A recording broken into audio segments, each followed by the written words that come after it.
Welcome to online study classes. इस lecture में हम आपके साथ एसएससी मल्टीटास्किंग स्टाफ को एग्जामिनेशन में जो 30 अप्रैल 2017 को जो क्वेश्चन आया हुआ था उसके बारे में डिस्कस करेंगे। ठीक है, ये क्वांटिटेटिव एप्टीट्यूड का क्वेश्चन है, मैथ्स का क्वेश्चन है। टोटल देखिए 25 क्वेश्चन आया हुआ था और 25 मार्क्स का क्वेश्चन था। ठीक है, तो इस लेक्चर में पार्ट 1 में हम जो है लगभग 7 क्वेश्चन डिस्कस करेंगे और उसके बाद रिमेनिंग लेक्चर में हम कोशिश करेंगे कि जितना जल्दी हो सके आपको जो है सारा क्वेश्चन ऑल 25 क्वेश्चन करा दिया जाए। ठीक है, आप लोग जो है अगर आप लोगों को अच्छा लगता है लेक्चर्स तो आप लोग जो है इसको शेयर कर सकते हैं और जो लोग ऑनलाइन स्टडी चैनल्स को सब्सक्राइब नहीं किए वो लोग सब्सक्राइब भी कर सकते हैं। ठीक है, आप लोग वीडियोज को लाइक भी कर सकते हैं। ठीक है, जो लोग देखिए ऑनलाइन स्टडी जो है एक फेसबुक ग्रुप भी हम बनाए हुए हैं, उस पर जो आप अगर जहाँ ज्वाइन करते हैं तो आपको जो भी हम वीडियो यहाँ पे डालते हैं यूट्यूब पर उसका लिंक हम प्रोवाइड कर देते हैं फेसबुक ग्रुप पर, इसलिए आप लोग फेसबुक ग्रुप भी ज्वाइन कर लीजिएगा। चलिए स्टार्ट करते हैं आज के लेक्चर्स को।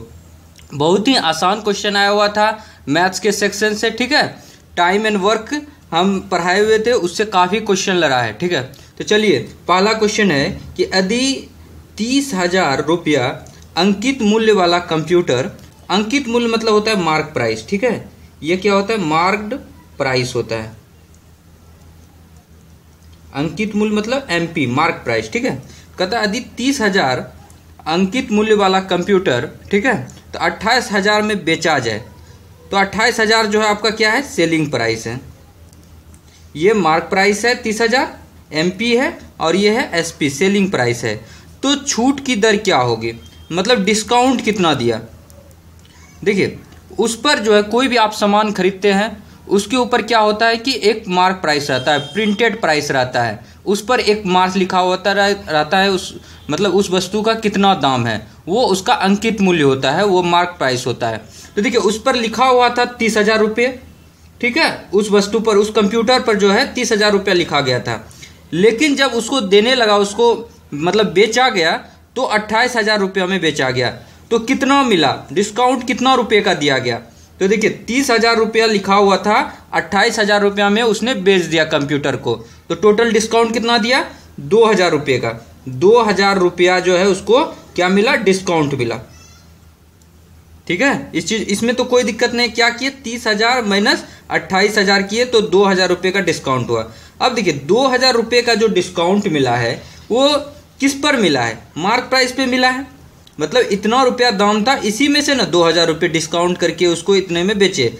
तो 30,000 रुपया में से 2,000 रुपया कितना प्रतिशत है ये निकाल लेंगे तो मेरा आंसर आ जाएगा। देखिए क्या था, 30,000 रुपया उसका मार्क प्राइस था, 28,000 रुपये में बेचा गया, तो डिस्काउंट कितने का मिला, 2,000 रुपये का। तो छूट का पूछ रहा है दर क्या होगा, तो कितना छूट मिला, कितना परसेंट छूट मिला, तो 2,000 डिवाइडेड बाय 30,000 गुना 100, ये जितना आएगा, मतलब 30,000 में 2,000 रुपये का डिस्काउंट मिला, तो ये जितना परसेंट आएगा उतना परसेंट का उसको डिस्काउंट मिला, उतना परसेंट का छूट मिला। तो देखिए यहाँ पर जो है 3 जीरो जो है, देखिए ऊपर में भी 3 जीरो है, इसको रिमूव कर दिए, 1 जीरो यहाँ से रिमूव किए, 1 जीरो यहाँ से किए, तो कितना आया 20/3, यानी 6.2/3%। तो ये जो है आपका बी ऑप्शन जो है आपका करेक्ट हो जाएगा। ठीक है, तो बी आपका सही हो जाएगा। चलिए नेक्स्ट चलते हैं। नेक्स्ट क्वेश्चन है कि एक व्यापारी जो है लागत मूल्य से 25% अधिक बिक्री मूल्य अंकित करता है। ठीक है, जितना एक व्यापारी है लागत मूल्य से कितना करता है, 25% अधिक जो है बिक्री मूल्य अंकित करता है और बिक्री के समय 10% की छूट दे देता है। पूछता है लाभ प्रतिशत क्या है। देखिए इस तरह का मतलब जैसे क्या होता है, इस तरह का एक चार्ट तैयार कर लीजिएगा, कॉस्ट प्राइस, ठीक है, क्रय मूल्य, और उसके बाद सेलिंग प्राइस कर लीजिएगा, यहाँ पर लिख लीजिएगा, और तीसरा यहाँ पर लिखिएगा मार्क प्राइस जो कि अंकित मूल्य है। अब देखिए कह रहा है कि एक व्यापारी लागत मूल्य से 25% अधिक बिक्री मूल्य अंकित कर देता है। तो देखिए लागत मूल्य, लागत जितना हुआ उससे 25% अधिक जो है बिक्री मूल्य अंकित करता है। मतलब इसका जो अंकित मूल्य है लागत मूल्य से, जैसे देखिए लागत मान लेते हैं कि 100x है, इतना रुपया में कोई सामान खरीदा, उससे 25% अधिक जो है, इससे 25% अधिक जो है उन्होंने बिक्री मूल्य अंकित कर देता है बेचने के लिए, उन्होंने जो है यहाँ से 25% ज़्यादा कर देता है। तो 25% जब ज़्यादा करेगा तो क्या हो जाएगा, 125x हो जाएगा। उसने 100x में खरीदा था सामान को, 25% ज़्यादा जो है वो अंकित मूल्य तय कर देता है। यहाँ देखिए अंकित मूल्य लिखा हुआ है, अंकित 125x हो गया। अब कहता है कि जब ये बिक्री करने लगता है तो इस अंकित मूल्य पर जो है 10% का ये डिस्काउंट कर देता है, छूट दे देता है। जब इस पे 10% का डिस्काउंट देगा, देखिए अब इस पे जो है डिस्काउंट करेगा कितना, 10% का डिस्काउंट करेगा। जब डिस्काउंट 10% का करेगा तो कितना यहाँ पर सेलिंग प्राइस हो जाएगा, ठीक है। इसका 10% निकालेंगे तो क्या होगा, 12.5x होगा ना। 125x का 10% अगर कोई निकालने के लिए कहे तो 10/100 कर दीजिएगा, तो क्या हो जाएगा 12.5x। ये जो इतना मतलब डिस्काउंट किया तो 125x माइनस 12.5x कीजिएगा तो कितना बचेगा, 112.5x, ये इतना बचेगा। इसमें सब्ट्रैक्ट करके देख लीजिए अगर आपको कोई डॉट हो रही है तो 125 में 12.5 घटा दीजिए तो ये 5 हुआ, ये 4 हुआ, मतलब क्या हुआ 12.5 हुआ। तो 112 यहाँ पर एक ही रहेगा, 112.5x हुआ। तो अब देखिए 112.5 हुआ तो पूछ रहा है लाभ का प्रतिशत कितना है। देखिए उसने खरीदा था 100x में, बेचा उसने कितना में, फाइनली बेचा उसने 112.5x में, तो कितना ज़्यादा है, 12.5% जो है ज़्यादा है। ये जब 12.5% ज़्यादा है तो ये देखिए इसमें देखिए 12.5 कौन सा है, तो ये देखिए यहाँ पर है 12.5, इसी को लिखते हैं ना, 0.5 को 1/2 लिखते हैं, तो ये 12.5%। तो ये आपका डी ऑप्शन आपका करेक्ट हो जाएगा, ठीक है। तो बहुत ही आसान था। क्या था क्वेश्चन में, एक व्यापारी जो है 25% अधिक जो है विक्रय मूल्य अंकित कर देता है। उन्होंने मान लिए कि हम 100x में खरीदा तो अंकित मूल्य 125x हो गया, क्योंकि 25% अधिक अंकित करता है। फिर इस पर जो उन्होंने 10% डिस्काउंट दिया, तो इसका 10% कितना हुआ, 12.5x, इसमें घटा दिए तो इतना में मतलब बेचा गया। 10% डिस्काउंट होने के बाद इतना रुपये में बेचा गया। तो ये कितना परसेंट ज़्यादा है, ये 100x था तो ये 112.5x है, तो कितना परसेंट ज़्यादा है, तो 12.5% ज़्यादा है, नहीं 12.5% ज़्यादा है। तो ये 12.1/2% ज़्यादा है। तो ये आपका आंसर हो जाएगा। चलिए आगे बढ़ते हैं। नेक्स्ट क्वेश्चन है कि पीटर ने कोई वस्तु उसकी मूल कीमत पर 20% की छूट पर खरीदी। उसका जो मूल कीमत था उससे 20% छूट पर खरीदा। पीटर ने कोई एक वस्तु खरीदा है, उसने उसे खरीद मूल्य पर 40% बढ़ाकर बेच दिया। नया बिक्री मूल्य और मूल कीमत से कितने प्रतिशत अधिक है। तो देखिए ये पूछ रहा है कि जो नया बिक्री मूल्य है वो मूल कीमत से कितना प्रतिशत अधिक है, ये पूछा जा रहा है। तो देखिए कह रहा पीटर ने कोई वस्तु उसकी मूल कीमत पर 20%, मतलब मान लेते हैं कि उसका जो मूल कीमत है, पहले मान लेते हैं कि उसका मूल कीमत जो है 100x है, ठीक है। अब 100x है उसका मूल कीमत, कहता है इस पर जो है मूल कीमत पर 20% की छूट पर खरीदा। तो जब इसका मूल कीमत इतना था तो उसने खरीदा कितना में, कॉस्ट प्राइस कितना था, कॉस्ट प्राइस कितने में खरीदा, 20% इस पे छूट पे खरीदा। जब इसमें 20% का छूट देंगे तो 20x होगा, तो मतलब खरीदा कितने में, मतलब 80x में उसने खरीदा। 20% के छूट के बाद 80x में उन्होंने पीटर ने उस सामान को खरीदा। अब क्या कर रहा है, उसने उसे खरीद मूल्य पर 40% बढ़ाकर बेच दिया। अब कहता है ये जितना में खरीदा इसका 40% बढ़ा के उन्होंने बेच दिया, तो यानी सेलिंग प्राइस कितना हो गया, 80x गुना 140/100, 40% बढ़ाया ना, तो पहले 80x मतलब क्या हो 100%, उसमें 40% बढ़ाया तो 140/100, तो ये जो है मेरा सेलिंग प्राइस हो जाएगा। तो देखिए इसमें 2 जीरो, ये 2 जीरो कट गया, और 14 गुना 8 कीजिएगा तो 14 8 72 होता है 112, तो 112x मतलब सेलिंग प्राइस अब कितना है 112x में। तो पूछ रहा है कि जो नया बिक्री मूल्य है, यानी बिक्री मूल्य तो ये है मेरा, सेलिंग प्राइस ये है, तो मूल कीमत से, मूल कीमत तो मेरा 100x है, तो कितना प्रतिशत अधिक है। तो देखिए बिक्री मूल्य जो है कितना परसेंट अधिक है, तो ये 12% ज़्यादा है, ये 100x है, ये 112x है, तो टोटल का कितना का डिफरेंस है दोनों के बीच में, इन दोनों के बीच में 12% का डिफरेंस है, तो आंसर हो जाएगा 12, ठीक है। नेक्स्ट चलते हैं, 3 कारों की गति, ठीक है, 3 कारों की गति 1:3:5 के अनुपात में है। 3 कार है, उसका स्पीड का रेशियो दिया हुआ है, इस अनुपात में स्पीड है। इन कारों को समान दूरी तय करने के लिए समय का अनुपात क्या होगा। देखिए इन कारों को अब जो है समान दूरी तय करना है। जब समान दूरी तय करना है तो पूछ रहा है कि समय का अनुपात क्या होगा। तो देखिए 3 कार का स्पीड जो है हम पहले S1 लिखते हैं, S2 लिखते हैं और S3 लिखते हैं, क्या है स्पीड, ठीक है। तो देखिए यहाँ पर टोटल देखिए 5 3 8 1 9 पूरा जोड़ के कितना हो रहा है, 9 हो रहा है। तो उसमें 9 में से फर्स्ट पार्ट जो है S1 है, तो 1/9 लिख सकते हैं। इसको क्या लिखिएगा, 3/9 होगा। टोटल 9 पार्ट में 5 पार्ट जो है इसका लास्ट 5/9 होगा। तो ये 1/9 है, ये 3/9 है और ये 5/9 है। ये तीनों कारों का स्पीड है। अब देखिए हम लोगों को क्या पता है, समान दूरी है, दूरी तो सेम है, तो हम लोग दूरी ऐसा सेलेक्ट करते हैं, अपने मन से कोई भी एक दूरी तय कर लेते हैं। तो वो दूरी जो होगा, आपको अगर सवाल आसान बनाना है तो आप जो है दूरी उसे लीजिए जो कि इसका एलसीएम है। इन सब का जो एलसीएम है उसको आप दूरी एज्यूम कर लीजिए। तो इसका जब एलसीएम निकालिएगा तो कितना आएगा, 15। तो हम लोग जो है डिस्टेंस जो है 15 मान लेते हैं, ठीक है। कुछ भी मान सकते हैं आप, अपने मन से 100 भी मान सकते हैं, आप अपने मन से 200 भी मान सकते हैं। लेकिन हमने 100 क्यों नहीं माना, हमने 100 इसलिए नहीं माना क्योंकि हो सकता है कि फ्रैक्शन में मेरा रिजल्ट आवे। हमने इसीलिए जो एलसीएम माना, एलसीएम वाला, ताकि मेरा फ्रैक्शन वाला रिजल्ट ना आवे। क्योंकि देखिए 3 से ये 15 भी हो जाएगा, 5 से ये 15 पूरी तरह से डिविजिबल हो जाएगा, इसलिए हमने एलसीएम वाला ही माना, ठीक है। अब देखिए हम लोगों को डिस्टेंस पता है, समान दूरी है सबके लिए जो है डिस्टेंस। ये भी S1 जो फर्स्ट कार है वो S1 स्पीड से चल रहा है और उसके लिए भी डिस्टेंस 15 किलोमीटर तय करना है। दूसरा जो कार है उसको 3/9 के स्पीड से चलना है, इसको भी डिस्टेंस 15 किलोमीटर तय करना है। और ये तीसरा जो है ये 5/9 के स्पीड से, इसको भी 15 किलोमीटर करना है। यानी तीनों कारों को जो दूरी तय करना है वो समान दूरी तय करना है, ऐसा सवाल में उन्होंने कहा है, समान दूरी तय करना है। अब पूछ रहा है कि समय का क्या अनुपात होगा। तो देखिए टाइम बराबर क्या होता है, टाइम बराबर हम लोगों को जानना होगा कि टाइम बराबर क्या होता है, डिस्टेंस बाय होता है स्पीड। टाइम बराबर ये होता है ना, स्पीड बराबर आप लोग जानते होंगे, स्पीड बराबर क्या होता है, डिस्टेंस बाय टाइम। तो इस टाइम को यहाँ रखिए, इस स्पीड को यहाँ रखिए। तो टाइम बराबर क्या होता है, डिस्टेंस बाय स्पीड। तो अब देखिए डिस्टेंस मेरा 15 है, फिक्स है।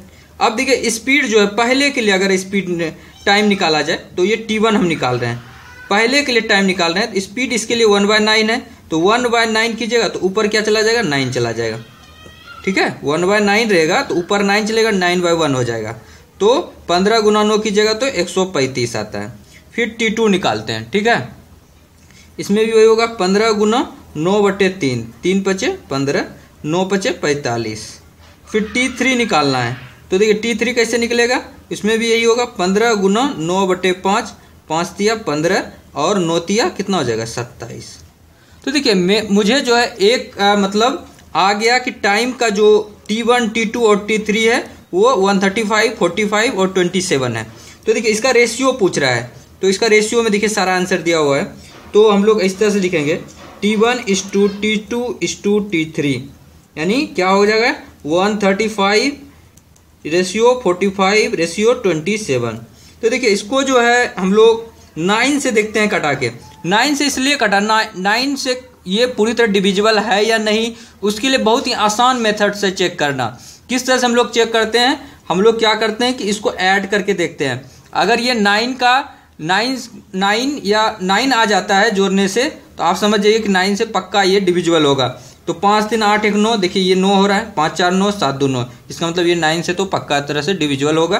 तो 9 तिया 27, 9 पचे 45, 9 में 1 हो गया, ठीक है। बचा कितना, 4 बचा, 9 पचे 45। तो देखिए कितना आया, आंसर मेरा आया 15:5:3 आया। देखिए 15:5:3 किस में है, तो देखिए 15 ये वाला तो नहीं होगा, देखिए इसमें है 15:5:3, तो ये जो है मेरा बी ऑप्शन हो जाएगा। कितना बच्चे क्या करते हैं, सोचते हैं कि चूंकि देखिए टाइम ये जो स्पीड है, speed is inversely proportional to time होता है। तो कितने बच्चे क्या करते हैं कि इसको जो है 1:3:5 है, तो वो जो है टाइम का रेशियो जो है 5:3:1 करके सी ऑप्शन कर देते हैं, जबकि ये गलत है, ठीक है। इस तरह से आप लोग नहीं करेंगे, आप लोग इस तरह से बना के देख लीजिए। एक कोई भी डिस्टेंस एज्यूम कीजिए, उसके बाद S1 S2 S3 आपके पास है, T1 T2 T3 निकालिए और उसके बाद आराम से इसको कर सकते हैं। ठीक है, तो आपको जो है इस तरह से आप अगर सॉल्व करेंगे तो इस तरह से बहुत जल्दी हो जाएगा। फास्ट करना है, क्योंकि देखिए यहाँ पर हम बता रहे हैं इसलिए थोड़ा सा टाइम ले रहे हैं ताकि हर एक बच्चा जो मतलब इसको अच्छे से समझ सके।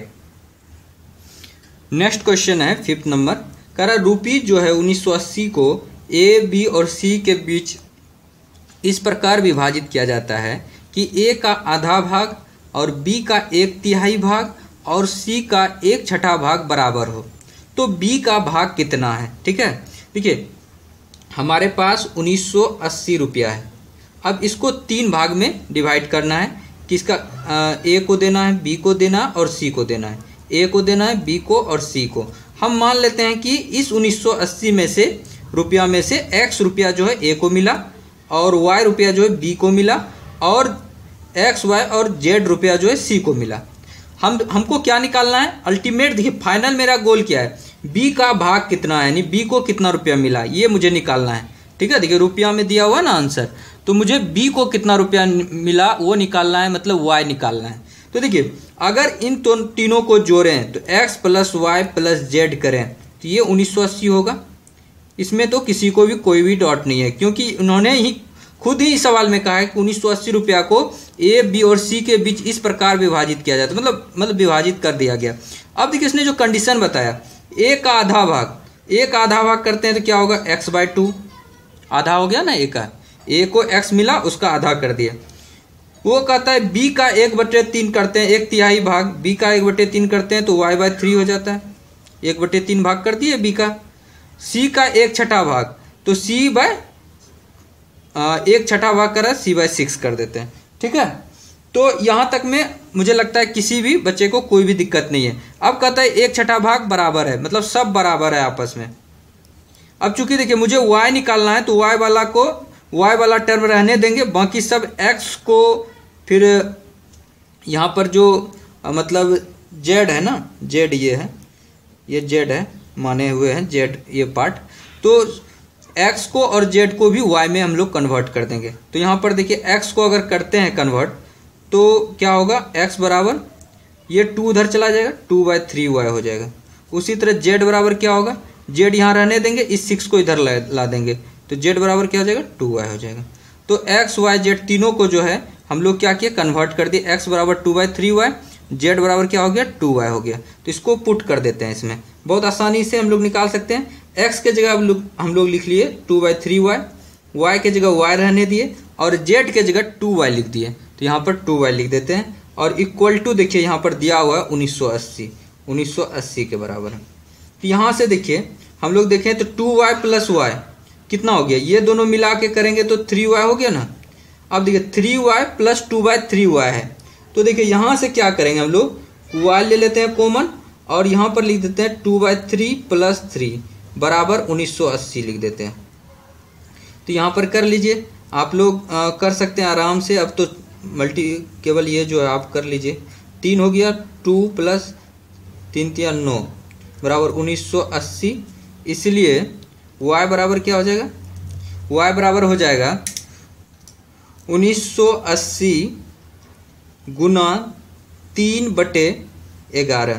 तब इसे 11 से कर दीजिए तो एक बार में कटेगा और फिर यहाँ पर देखिए एक बार में 11 होगा तो यहाँ पर कितना बचेगा, 8 बचेगा। 11 × 8 = 88, 180 यानी 18 या 54, 540 रुपया। तो ये जो 540 आया ये आपका फाइनल आंसर है। तो इसका आंसर क्या हो जाएगा, 540, ये डी वाला हो जाएगा।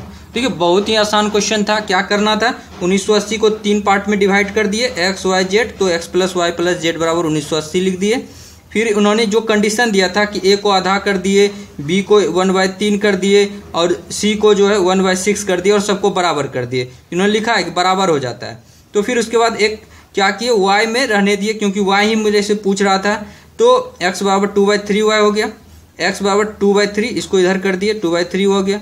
z को भी y के टर्म में कर दिए, x भी कन्वर्ट हो गया, z भी कन्वर्ट हो गया। तो यहाँ पर इस इक्वेशन में सारा वैल्यू पुट कर दिया और हम लोग रिजल्ट निकाल लिए, y का वैल्यू निकाल लिए। ठीक है, चलिए नेक्स्ट चलते हैं। 6 नंबर क्वेश्चन कह रहा है कि एक टोकरी में कहता है एक टोकरी में 222 लाल गेंद है, एक टोकरी है उसमें 222 रेड गेंद है, तो 222 रेड गेंद है, ठीक है, लाल गेंद है। एक लड़का उसमें से 6 लाल गेंद निकाल लेता है। इससे 6 लाल गेंद हम लोग निकाल लेते हैं। इसमें जब 6 घटाइएगा तो कितना होगा 216। यहाँ पर 6 रेड बॉल हमने जो है इसमें से निकाल लिया। यही किया ना हम लोग, जो है इसमें से 222 में से 6 रेड गेंद को बाहर कर लिए, 6 लाल गेंद को बाहर कर लिए, तो यहाँ क्या होगा 216। अब क्या कहता है कि 6 लाल गेंद निकाल लेते हैं और उसके स्थान पर 12 सफ़ेद गेंद रख देते हैं।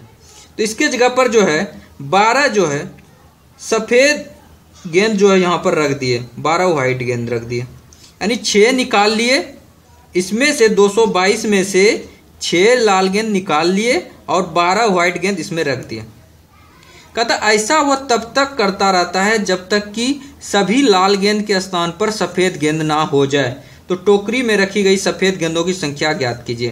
कहता ये प्रोसेस जो है करते रहता है, फिर जो है 6 गेंद निकालता है, 12 वाइट रख देता है, फिर जो है 6 जो है लाल निकालता है, फिर वाइट 12, और ये प्रोसेस चलते रहता है, तब तक चलते रहता है जब तक कि नहीं टोकरी में केवल वाइट गेंद बच जाए।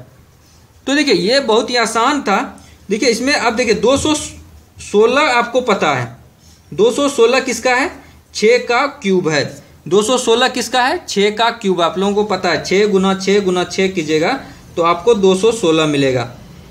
आप लोगों को कम से कम देखिए इतना पता रहना चाहिए, 7 का क्यूब कितना होता है 343, 8 का क्यूब कितना होता है 512, 9 का क्यूब कितना होता है 729, ये सब पता होना चाहिए। 6 का क्यूब कितना होता है, 6 का क्यूब कितना होता है 216, ये सब पता रहेगा तो आप आसानी से कर पाएंगे। जैसे यहाँ 216 देखे तो क्या हुआ कि 36 गुना 6, यानी हर बार 6 निकलेगा, तो 36 बार जो है निकालेंगे तब ये 216 खत्म हो जाएगा।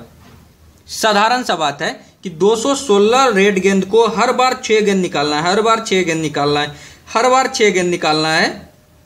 तो टोटल ऐसा कितना बार करना पड़ेगा, 36 बार करेंगे तभी जो है पूरा 216 गेंद निकल जाएगा। तो 36 बार ये हो गया, और एक बार तो पहले ही, टोटल तो 222 है ना, एक बार पहले 6 रेड गेंद निकाल चुके हैं, तो टोटल ये जो है 222 रेड गेंद को, मतलब हर बार 6 निकालने पर हर बार 6 निकालेंगे तो टोटल ये प्रोसेस 37 बार करना पड़ेगा। समझे, बहुत ही आसान कॉन्सेप्ट है कि 222 रेड गेंद में कहता है हर एक बार जो है 6 रेड गेंद निकाल लीजिए। फिर नेक्स्ट टाइम आया फिर 6 रेड गेंद निकाल लिए, फिर नेक्स्ट टाइम आया 6, फिर नेक्स्ट टाइम आया 6, इस तरह से करके निकालते जाएंगे। तो टोटल कितना बार में सारा 222 रेड गेंद निकाल लेंगे, तो टोटल 37 बार ऐसा करना पड़ेगा। 37 बार आपको इस तरह से करना पड़ेगा। जब 37 बार आप ऐसा करेंगे तो हर एक बार देखिए आपको 37 बार जो है 12 सफ़ेद गेंद इधर रखना पड़ेगा। तो 37 गुना 12 कर लीजिए, जितना सफ़ेद गेंद होता है उतना जो है इधर रखना पड़ेगा। तो 37 गुना 12 कीजिएगा तो क्या होगा, 2 सत्ते 14, 4 3 दूनी 6 1 7, फिर देखिए 7 और ये 3 हुआ, 4 7 7 14, यानी 444। तो आपका जो आंसर होगा ये क्या होगा 444 होगा। बहुत ही आसान क्वेश्चन था, बस छोटा सा ट्रिक था। 222 रेड गेंद है, हर एक बार 6 निकालना है, तो ये कितना बार करना पड़ेगा 37। उसके साथ ये क्या कहता है कि जैसे ही एक 6 गेंद निकालेंगे इधर 12 वाइट रख देंगे, तो बार बार रखते जाइएगा आप, तो क्या हो जाएगा कि कितना रखना पड़ेगा 444। देखिए एक मेथड्स ये है, दूसरा मेथड्स एक कॉमन सेंस का है। देखिए जितना हम लोग यहाँ से निकाल रहे हैं, एक मेथड तो ये आप सीख गए। दूसरा मेथड देखिए, जितना गेंद हम लोग लाल गेंद यहाँ निकाल रहे हैं उससे डबल देखिए यहाँ व्हाइट गेंद रख रहे हैं ना। जितना 6 गेंद यहाँ से निकालते हैं तो उसका डबल यहाँ पे रखते हैं, यानी ऑल 222 रेड गेंद निकालेंगे, सारा निकालेंगे तो यहाँ पर क्या होगा डबल जो व्हाइट गेंद आ जाएगा, तो 444 आ जाएगा। तो ये आंसर 444 हो जाएगा। तो एकदम कॉमन सेंस वाली बात है। आपको अगर जहाँ हिट कर गया, स्ट्राइक कर गया, तो आप इसे जो है 10 सेकंड के अंदर करके आगे बढ़ जाइएगा। लास्ट क्वेश्चन डिस्कस करते हैं आज के लेक्चर्स का। कहता है कि 16,800 में से न्यूनतम कितनी संख्या घटाई जाए कि वह एक पूर्ण वर्ग बन जाए। 16,800 में से कितना संख्या घटाया जाए, न्यूनतम कम से कम कितना संख्या घटाया जाए कि वह एक पूर्ण वर्ग बन जाए। पूर्ण वर्ग का मतलब क्या हुआ कि एकदम कोई भी फ्रैक्शन नहीं हो, एकदम कंप्लीटली रूप से वो एकदम डिविजिबल है, पूर्ण वर्ग के रूप में फॉर्म में है, कंप्लीटली रूप से वह जो एक वर्ग के फॉर्म में है। जैसे देखिए 4 जो है ये एक पूर्ण वर्ग है क्योंकि ये 2 का स्क्वायर है, ठीक है। उसी तरह जो है अगर कोई कहेगा 81 तो ये 9 का स्क्वायर है, क्या है, एक पूर्ण वर्ग है। तो उस तरह से पूर्ण वर्ग वाला हमको करना है जिसमें कि कोई भी फ्रैक्शन ना आवे।